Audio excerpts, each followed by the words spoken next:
आज दोन्ही हप्ते एकत्रित सगळ्या लाडक्या बहिणी खुश होत आहेत आज. आणि मार्च महिन्याचा जो एकत्रित हप्ता आहे 3,000 त्या सन्मान निधीचा हा आज आपण महिलांच्या थेट खात्यामध्ये वितरित करत आहोत. साधारणपणे 2,52,00,000 इतक्या महिलांना आपण हा लाभ आज आम्ही TDPTच्या माध्यमातून आम्ही वितरित करत आहोत. आणि साधारणपणे या औचित्यासाठी आम्ही या दोन्ही महिन्याचा लाभ आज महायुतीच्या सरकारच्या माध्यमातून राज्याचे मुख्यमंत्री आणि दोन्ही उपमुख्यमंत्री यांच्या सूचनेनुसार आज सुरुवात केलेली आहे. काही महिना असा नाहीये की ज्या महिन्यात महिलांना लाडक्या बहिणीचा हप्ता मिळाला नाहीये. डिसेंबर महिन्यामध्ये सुद्धा आचारसंहिता संपल्यानंतर झालेला आहे. जानेवारी महिन्यामध्ये सुद्धा वितरित झालेला आहे. फेब्रुवारी महिना आणि मार्च लाडक्या बहिणीसाठी अतिशय महत्त्वाची बातमी आहे. आपण बघत आहोत की कमेंट्समध्ये सुद्धा आलेला आहे की आता लाडक्या बहिणींना आज पैसे वाटपाचा कार्यक्रम सुरू झालेला आहे आणि भरपूर लाडक्या बहिणींच्या खात्यामध्ये पैसे हे जमा झालेले आहेत. सोबतच लाडक्या बहिणींना 2100 रुपयांचा मेसेज सुद्धा उद्या 17 मार्चला सकाळी 9 वाजून पुढे जे काय आहे ते वाटप सुरू होणार आहे. लाडक्या बहिणींना आज बघा मार्च आणि फेब्रुवारी महिन्याचे हप्ते अजून यायला सुरुवात आहेच. भरपूर लाडक्या बहिणींना उद्या आपल्याला एप्रिलचा 2100 रुपयांचा हप्ता हा पाहायला मिळणार आहे. तर सर्व लाडक्या बहिणींना खुशखबर आहे. परंतु काही लाडक्या बहिणींना इथं वगळण्यात येणार आहे. तर त्या कोणत्या लाडक्या बहिणीत आपण डिटेलमध्ये पाहणार आहोत. स्वतः अदिती तटकरे मॅडम यांनी माध्यमांशी बोलताना सांगितलेलं आहे की कोणत्या लाडक्या बहिणींना आपण 2100 रुपये देणार आहोत आणि त्याचा निर्णय पक्का केलेला आहे आणि कोणत्या बँकेत आणि कोणत्या जिल्ह्यात हे पैसे येणार आहेत याची संपूर्ण माहिती डिटेल माहिती आपल्याला स्वतः अदिती तटकरे मॅडम यांनी माध्यमांशी बोलताना दिलेली आहे. आपण सर्व डिटेल माहिती या व्हिडिओमध्ये पाहणार आहोत.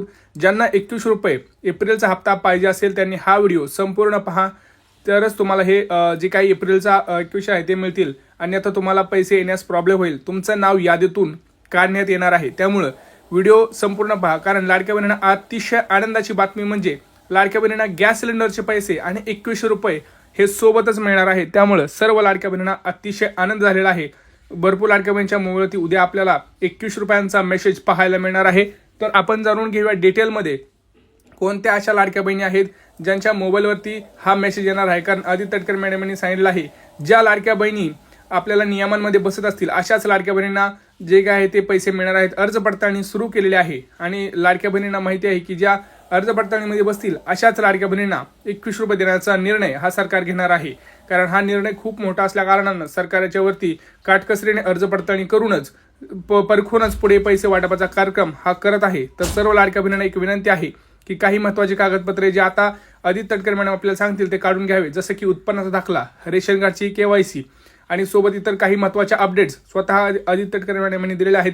4 ते 5 नियम आपल्याला लाडक्या बहिणींनी जे काय आहे ते सांगितले आहेत. सोबतच मुख्यमंत्र्यांनी हे सुद्धा सांगितलं की घरकुल जी योजना आहे त्याच्यामध्ये आपण आता त्याचा जो हप्ता आहे तो वाढवलेला आहे आणि तो सुद्धा तुम्हाला लवकरच वितरित करण्यात येणार आहे.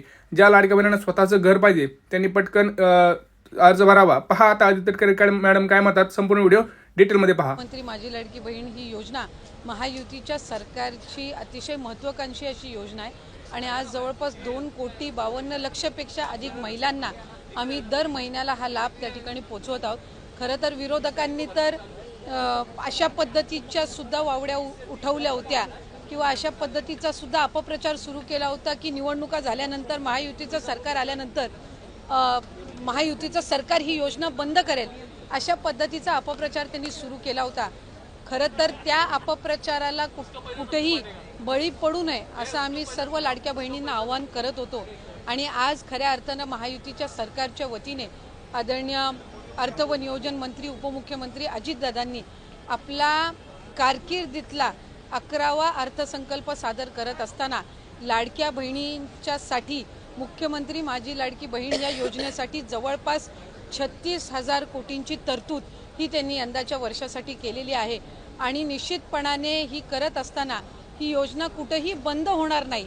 जो प्रचार विरोधकांकडून करण्यात आलेला होता की डिसेंबर महिन्यानंतर या योजनेचा लाभ मिळणार नाही, या उलट जानेवारी असेल त्याचबरोबर फेब्रुवारी आणि मार्च महिन्याचा एकत्रित असा लाभ याचं वितरण सुद्धा आम्ही 2 दिवसापूर्वीच सुरू केलेलं आहे.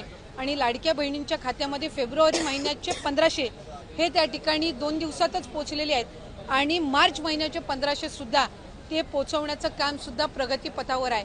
त्याच्यामुळे ही योजना ही महायुतीच्या सरकारची महत्त्वाकांक्षी योजना जी मुख्यमंत्री देवेंद्रजी फडणवीस साहेब उपमुख्यमंत्री एकनाथजी शिंदेसाहेब आणि उपमुख्यमंत्री अजितदादा यांच्या नेतृत्वाखाली अशाच पद्धतीनं कार्यरत राहणार आहे आणि तेच आपल्याला आजच्या अर्थसंकल्पातून पाहायला मिळालं. स्पेसिफिक प्रश्न आहे की 1,500 रुपये की 2100 रुपये नेमकं महिलांना किती रुपये मिळणार आहेत या लाडकी बहीण योजनेच्या माध्यमातून? कारण विधानसभेपूर्वी आपला जो जाहीरनामा होता त्याच्यामध्ये 2100चा उल्लेख होता, त्यामुळे स्पेसिफिक प्रश्न मला आपल्याला आवर्जून त्यानिमित्ताने आणि आपल्या माध्यमातून सर्व आमच्या लाडक्या बहिणींना त्या ठिकाणी सांगायचे की राज्याचे मुख्यमंत्री देवेंद्रजी फडणवीस साहेब आणि आमचे दोन्हीही उपमुख्यमंत्री असतील, मंत्रिमंडळातील सर्व आम्ही त्या ठिकाणी मंत्री महोदय असू, आम्ही सगळ्यांनी सुरुवातीपासूनच ही योजना अधिकाधिक यशस्वी पद्धतीनं राबवण्याचा प्रयत्न हा केलेला आहे. पुढेही आम्ही त्याच पद्धतीनं हा प्रयत्न करत राहणार. 1500चा हप्ता हा महिलांच्या थेट खात्यामध्ये निवडणुकीच्या नंतर सुद्धा जवळपास 3 ते 4 हप्ते हे महिलांच्या खात्यामध्ये आज वितरित झालेले आहेत आणि त्याची प्रक्रिया सुरू आहे. अशाच पद्धतीने ही योजना पुढेही सुरू राहणार आहे. 2100च्या बाबतीतली जी भूमिका आहे ती राज्याचे मुख्यमंत्री देवेंद्र फडणवीस साहेबांनी, अजितदादांनी, शिंदे साहेबांनी सुद्धा वेळोवेळी मांडलेली आहे. एखादी महत्त्वाकांक्षी योजना ज्या वेळेला आपण आणत असतो त्यावेळेला त्याचा योग्य तो निर्णय राज्याचे मुख्यमंत्री आणि महायुतीचं सरकार ज्या वेळेला घेईल त्यावेळेला विभागाच्या वतीने आम्ही ते निश्चितपणाने या ठिकाणी घोषित करू. आज 1500चा लाभ देत असताना सुरुवातीला तर विरोधक म्हणायचे की हे 1500 पण तुम्हाला मिळणार नाहीत, पण त्यानंतर आम्ही ही योजना यशस्वीरित्या राबवली. त्याच्यानंतर म्हणायचे की निवडणुकीच्या नंतर ही योजना बंद होणार, पण आज 2,52,00,000 महिलांपर्यंत आम्ही हा लाभ त्या ठिकाणी पोहोचवत आहोत आणि आज 36,000 कोटींची जी तरतूद अर्थसंकल्पामध्ये करण्यात आलेली आहे जेणेकरून ही योजना अशाच पद्धतीनं पुढे सुरू राहावी. त्यामुळे आम्ही कुठलाही महायुतीच्या सरकारने लाडक्या बहिणींना दगाफटका दिलेला नाहीये. 2100चा योग्य तो निर्णय जाहीरनामा किंवा एखादा ज्या वेळेला तुम्ही वचननामा असतं तो पुढच्या 5 पंचवार्षिक या संबंध या याच्यातून दृष्टिकोनातून तो ठेवलेला असतो. त्यामुळे त्या बाबतीतला योग्य तो निर्णय हा महायुतीचं सरकार हे निश्चितपणाने घेईन. पण आपल्या माध्यमातून मला लाडक्या बहिणींना सांगायचं आहे की ही योजना कधीही बंद होणार नाही आणि महायुतीच्या सरकारकडून अशाच पद्धतीनं चालू राहील. या उलट या अर्थसंकल्पामध्ये महिलांना आर्थिकरित्या सक्षम करण्याच्या दृष्टिकोनातून उमेद भवन असतील, अस्मिता भवन असेल, त्याचबरोबर त्यांना सक्षम करण्याच्या दृष्टीतून आर्थिक साक्षरता आणणं असेल, हे सगळे उपक्रम हाती घेण्यासाठी सुद्धा भरीव तरतूद ही या अर्थसंकल्पामध्ये केलेली आहे. त्यामुळे महिलांना अधिकाधिक सक्षम करण्याच्या दृष्टिकोनातून आम्ही काम करत आहोत.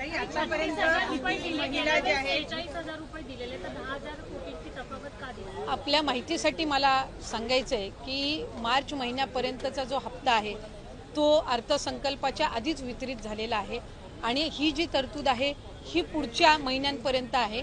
डिसेंबर महिन्यांमध्ये ज्या वेळेला ही जी केलेली तरतूद आहे या पलीकडे जर आपल्याला लाभासाठी तरतूद करावी लागली तर डिसेंबरच्या अधिवेशनामध्ये ती निश्चितपणाने करण्यात येईल. 36,000 कोटींची तरतूद जी आहे, पहिले वर्षाचे 3 महिन्याची तरतूद ही आधीच उपलब्ध करून दिलेली आहे. आता राहिले तुमचे 9 महिने आणि मग त्याच्यानंतर डिसेंबरच्या अधिवेशनामध्ये जर पुढच्या 3 महिन्यासाठी लागली तर त्या पद्धतीनं ती पुरवणी मागण्यांमध्ये केली जात असते.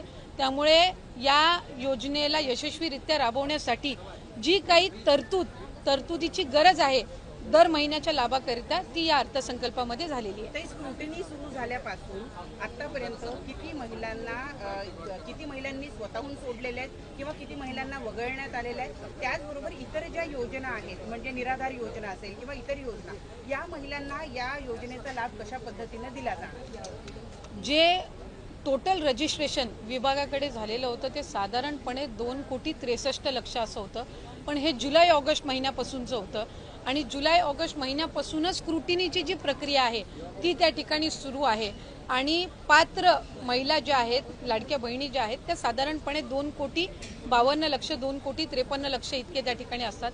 आधार सीडिंग ज्यांचे अकाउंट झालेले आहेत त्यांना दर महिन्याचा लाभ वितरित होत असतो. नमो शेतकरी योजनेचा जे लाभ घेतात त्यांना नमो शेतकरीचे 1000 आणि मग वरचे जे 500 आहेत ते त्या ठिकाणी लाडक्या बहिणीच्या या तरतुदीतून मिळत असतात. संजय गांधी निराधार योजनेच्या ज्या लाभार्थी आहेत त्यांना 1500चा लाभ हा संजय गांधी निराधार योजनेतूनच मिळत असतो. त्याच्यामुळे या योजनेतून मिळण्याचं त्याच्यामध्ये काही कारण नाही.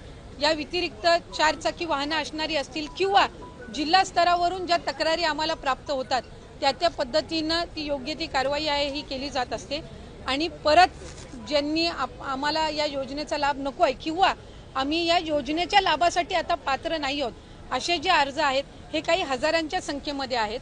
त्याच्यामुळे गेल्याही महिन्यात साधारणपणे 2,40,00,000पेक्षा अधिक महिलांच्या खात्यामध्ये हा लाभ वितरित झालेला होता आणि यंदाच्याही महिन्यामध्ये साधारणपणे तितकाच आकडा आधार सीडिंग जसे जसे होत जातात त्यानुसार त्या पात्र भगिनींच्या खात्यामध्ये जमा होत राहील. एक आरोप विरोधकांकडून असाही केला गेला. विधान परिषदेत सुद्धा चर्चा झाली की निकष आधीच ठरलेले होते, मग अंमलबजावणी करताना कुठे गडबड झाली का किंवा सरकारी तिजोरीतला पैसा नियमबाह्य वापरण्यात आला का त्याच्यासाठी, जर इतक्या महिला आता अपात्र होत असतील? नाही, एक तर मला आपल्या माध्यमातून स्पष्ट करायचं आहे की स्क्रुटिनी ही आम्ही सुरुवातीपासूनच करत आलेलो आहोत. याच्यामध्ये काही वेगळं नाही आहे. इतर विभागांचा डेटा ॲक्सेस करण्याचा अधिकार हा कुठल्याही एका विभागाला नसतो.